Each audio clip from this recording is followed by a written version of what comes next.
नमस्कार. Yes news महाराष्ट्रामध्ये आपल्या सर्वांचे स्वागत. जिल्हा परिषदेच्या मुख्य कार्यकारी अधिकाऱ्यांकडून जलपर्णीचा विषय गंभीरतेने चंद्रपूरहून बोलवले NGO संस्थेला.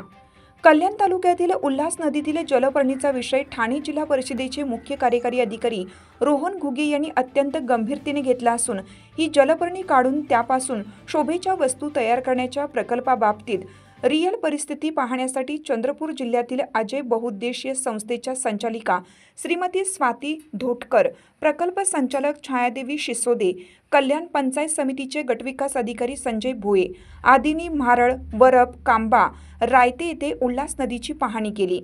यावेळी विस्तार अधिकारी महाले, जिल्हा अभियान व्यवस्थापक सारिका पाटील, सुनील पाटील, अमित सय्यद, प्रशासक दिनेश घोलप, ग्रामपंचायत अधिकारी अमोल मुरबाडे, तानाजी पाखरे उपस्थित होते.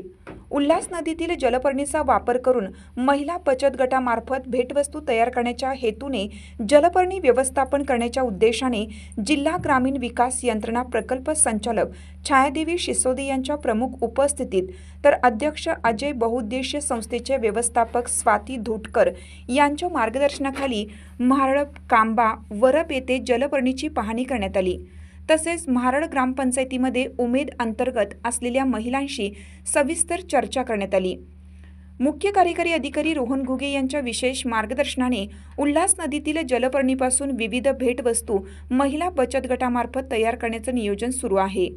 बचत गटातील महिलांना आर्थिक स्वावलंबनासाठी तसेच विविध कलागुणांना वाव देण्यासाठी वीड टू वेल्थ प्रकल्प महत्त्वाचा असल्याचं मत जिल्हा ग्रामीण विकास यंत्रणा प्रकल्प संचालक छायादेवी शिसोदे यांनी व्यक्त केलं. याप्रसंगी बचत गटातील महिलांसोबत जलपर्णीपासून उद्योग व व्यवसाय याविषयी चर्चा करण्यात आली.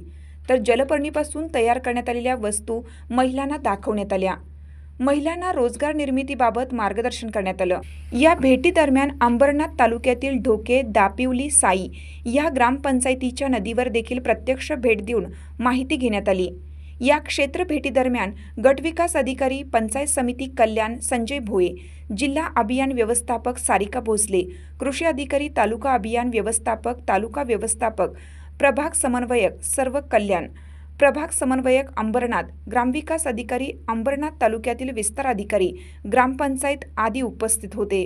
यस न्यूज महाराष्ट्रासाठी संजय कांबळे, सहसंपादक, मुंबई. मध्ये मी संजय कांबळे आपल्या सर्वांचं स्वागत करतोय.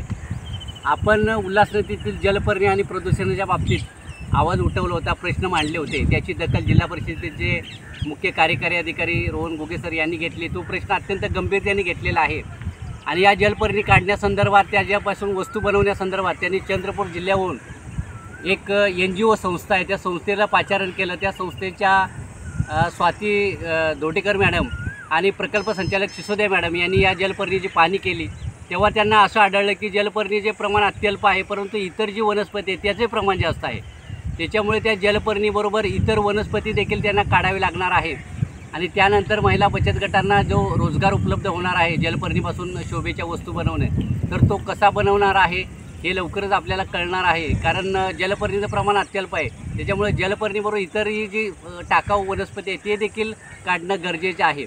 आता खरा प्रश्न हा आहे की बाबा ही नदी कशी साफ होते, कधी साफ होते आणि किती कालावधी लागतो, त्याच्यावर हे भवितव्य अवलंबून आहे. त्याच्यामुळे त्याकडे पाहणे अत्यंत औत्सुक्याचे ठरणार आहे. मी संजय कांबळे, यस न्यूज महाराष्ट्र, कल्याण.